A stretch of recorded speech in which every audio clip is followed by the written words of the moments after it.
चलिए, भारत की राजनीति में हो रहे इस बहुत बड़े बुनियादी बदलाव को आज गहराई से समझते हैं। सबसे बड़ा सवाल ये है, क्या क्षेत्रीय दल खत्म हो रहे हैं और वन पार्टी सिस्टम वापस आ रहा है? ये सफर शुरू हुआ कांग्रेस के दौर से, फिर आया गठबंधन का समय और अब मौजूदा बीजेपी युग। देखिए, अब चुनाव सिर्फ कोई एक नेता नहीं लड़ता। अब ये पूरा का पूरा एक इंस्टीट्यूशनल सिस्टम बन चुका है।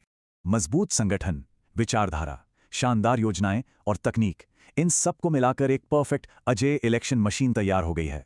पर यहाँ एक बहुत ही दिलचस्प बात है, आखिर इन क्षेत्रीय पार्टियों ने अपना मेन एजेंडा खो कैसे दिया?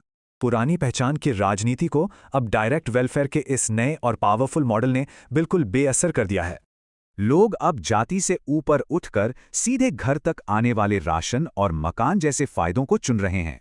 इसी ने सामाजिक न्याय की परिभाषा बदल दी है। राजनीति अब पहचान से शिफ्ट होकर कल्याणकारी राष्ट्रवाद बन चुकी है। वेलफेयर के अलावा आज की ये नई जनरेशन अब मुख्य रूप से रोजगार और तेज आर्थिक विकास मांग रही है। लेकिन इतने बड़े राष्ट्रीय बदलाव के बाद भी दक्षिण भारत अब तक एक अभेद्य किला क्यों बना हुआ है? दक्षिण की द्रविड़ राजनीति सिर्फ चुनाव नहीं है, ये भाषा और कल्चर से जुड़ा एक गहरा सामाजिक आंदोलन है। आज उत्तर भारत की राजनीतिक स्थिरता और दक्षिण की मजबूत क्षेत्रीय पहचान के बीच एक बहुत बड़ा अंतर दिखता है। हालांकि नए चेहरों का आना ये बताता है कि इस पारंपरिक द्रविड़ किले में भी अब दरारें पड़ रही हैं। तो क्या मौजूदा वन पार्टी वर्चस्व हमेशा ऐसे ही रहने वाला है? ये एक बहुत ही अहम सवाल है। एक्सपर्ट्स मानते हैं कि हर 15-20 साल में किसी भी बड़े राजनीतिक वर्चस्व को कड़ी चुनौती जरूर मिलती है।